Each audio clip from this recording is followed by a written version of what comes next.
Baik, Bismillahirrahmanirrahim. Assalamualaikum warahmatullahi wabarakatuh. Alhamdulillahirabbil alamin wassalatu wassalamu ala asrofil anbiya'il mursalin wa ala alihi washabihi ajmain amma ba'du. Yang saya hormati dosen mata kuliah fikih muamalat Dr. Halim Purnomo dan teman-teman semua yang semoga dirahmati oleh Allah Subhanahu wa taala. Pada kesempatan kali ini, saya Yunus Abdan Kamil akan mempresentasikan tugas makalah saya, yaitu dari tugas mata kuliah fikih muamalat yang dia dengan pengampu Dr. Halim Purnomo ingin mempresentasikan makalah saya mengenai urgensi pembelajaran syariat Islam untuk menumbuhkan kepribadian Muslim yang taat pada siswa. Baik teman-teman semua, generasi muda adalah aset sumber daya masa depan.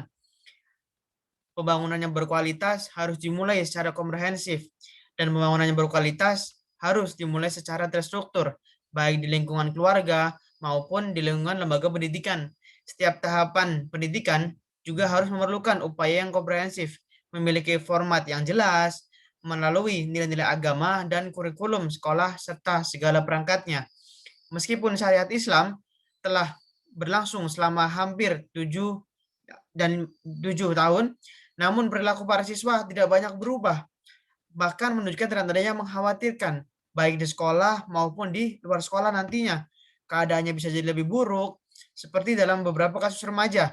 Baru-baru ini menemukan bahwa itu dapat diklasifikasikan sebagai kenakalan remaja atau remaja dengan perilaku abnormal berisiko tinggi. Hal ini terjadi karena nilai-nilai Islam yang diberlakukan belum bisa menjadi nilai-nilai struktural formal dalam lembaga kehidupan masyarakat, termasuk program sekolah, sehingga perilaku-perilaku tersebut dengan mudah berkembang, padahal hal itu sudah tertuang dalam peraturan pemerintah daerah atau bisa disebut dengan perda.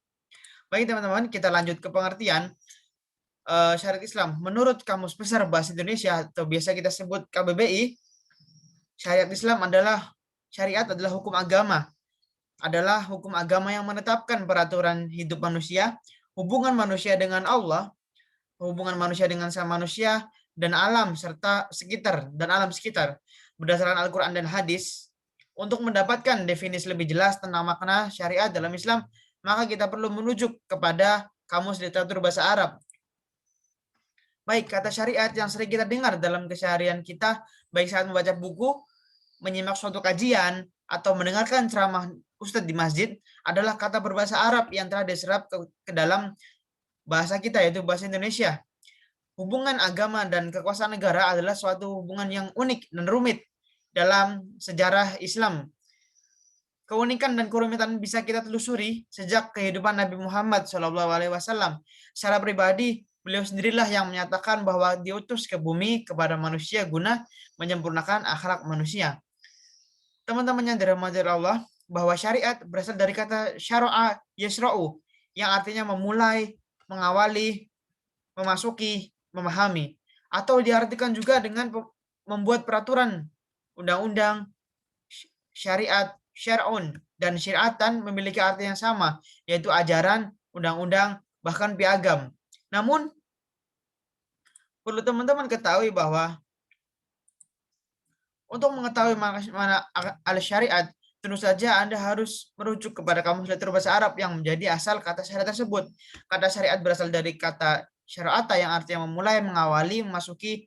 Dalam definisi lain, kata ini juga berarti peraturan undang-undangan. Dan secara etimologi, kata syariat memiliki madhab atau metode yang lurus. Baik teman-teman, kita lanjut ke siapakah syariat Islam itu. Kita telah mengerti pengertiannya. Nah setelah itu, siapakah sih sebenarnya syariat Islam tersebut? Bahwa syariat Islam yang berisikan tentang aturan-aturan dari hal yang bersifat umum maupun hal yang bersifat mendetail menjadi sebuah pedoman dalam hidup. Namun muncul sebuah pertanyaan, yaitu siapakah yang menjalankan syariat Islam atau aturan tersebut? Apakah hanya diperuntukkan bagi agama Islam atau bersifat universal? Dalam hal ini kita perlu tahu ranah masing-masing. Pertama, dalam hal di mana hukum akan berlaku. Tentu kita tahu mendetail masalah tersebut agar mendapat sebuah solusi yang terbaik dan agar tidak timbul suatu kemudorotan dari pengambilan hukum itu sendiri. Langsung kita lanjut, tugas dan fungsi manusia dalam syariat Islam. Oke teman-teman semua, bahwa kita sebagai manusia menjadi khalifatul fil ard, yaitu khalifahnya Allah Subhanahu wa taala, sebagai mandataris, ada mandat, ada kekuasaan, ada otoritas yang diberikan oleh Allah Subhanahu wa taala kepada kita. Otoritas itu dibatasi oleh akal kita, akal pikiran kita. Otoritas itu ditentukan hukum-hukum syariat yang diturunkan oleh Allah Subhanahu wa taala dalam bentuk Al-Qur'an maupun hadis yang lalu dijabarkan oleh para ulama dalam berbagai macam ijtihad, mewujudkan ijma, kias, dan lain sebagainya. Tidak peduli pangkat apa yang kita miliki, jabatan apa ya yang kita telah dapatkan, tidak mengubah usul kita yang menjadi hamba Allah dan sebagai makhluk yang diciptakan, kita harus memiliki akhlak. Kita harus berakhlak bahwa kita memang diciptakan dan harus bersikap bahwa sang pencipta itu memang ada. Dan syariah ada sebagai tatanan kehidupan yang menyangkut ranah ruhiyah, muamalah, dan ubudiyah. Dari tatanan itu muncul sebuah hukum yang bersifat wajiban, hal-hal yang harus dilakukan, dan apabila tidak kita lakukan akan mendapatkan suatu dosa. Dan dari itulah tentu kita tahu kedudukan kita yang sebagai manusia mempunyai kewajiban untuk memanusiakan manusia yang lain. Kita sebagai pemimpin mempunyai hak dan tugas untuk mengayomi mereka yang dipimpin oleh kita. Dan dari setiap pangkat dan peran kita, masing-masing ada hak, ada tugas, dan ada fungsi yang harus kita penuhi. Kita punya kewajiban menjalankan syariat Islam, dan syariat itu sudah mengatur akhlak kita kepada sesama makhluk yang ada di bumi ini, kepada sesama manusia, sesama muslim, dan akhlak kita kepada Allah Subhanahu wa taala. Setelah kita memahami tugas dan kedudukan kita menjadi paham akan fungsi yang harus kita jalankan. Oke teman-teman, kita lanjut. Jadi selanjutnya itu akan ada penerapan. Bagaimana sih kita selaku umat muslim menerapkan syariat Islam tersebut? Oke, jadi tuntutan untuk menerapkan hukum Islam sebenarnya telah muncul sejak zaman perjuangan kemerdekaan Indonesia dan mencuat dengan tekanan yang luar biasa pada periode pembentukan konstitusi negara Indonesia. Hal ini berujung pada perdebatan panjang yang kemudian menghasilkan apa yang dikenal dengan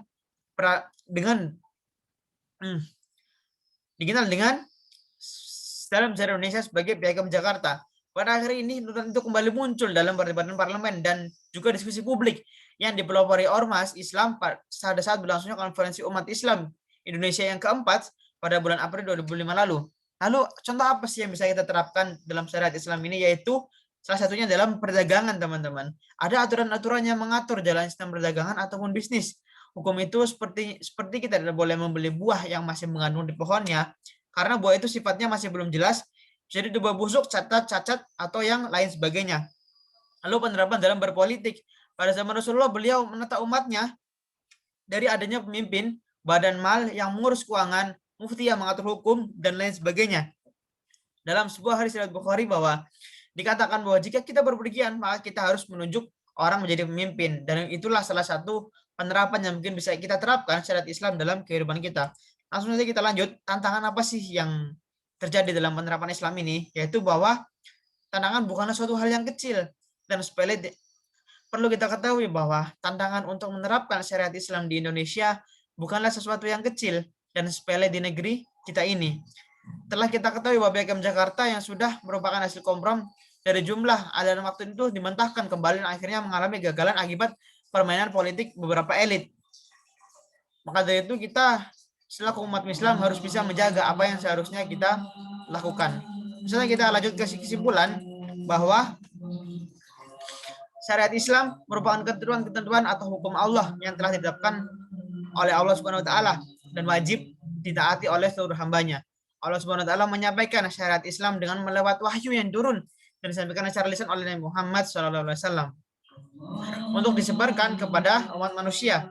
Syariat Islam terbentuk untuk mengatur dan membantu hamba Allah dalam menjalankan kehidupan sehingga memudahkan untuk mendapatkan ridhonya Allah Subhanahu wa taala. Hukum syariat Islam dapat diterapkan untuk semua aspek, mulai dari mengatur hubungan hamba dengan Allah, ketaatan, beribadah, dan lain-lainnya, hubungan dengan sama manusia, pekerjaan, politik, perdagangan, serta hubungan manusia dengan alam semesta, yaitu pelestarian lingkungan, menjaga kebersihan, dan lain-lain teman-teman. Oke, Mungkin ini sekian penjelasan presentasi dari saya. Apabila ada kesalahan kata mohon dimaafkan. Semoga apa yang saya sampaikan bermanfaat. Terima kasih kepada Pak Halim dan teman-teman semua. Akhirul kalam. Wassalamualaikum warahmatullahi wabarakatuh.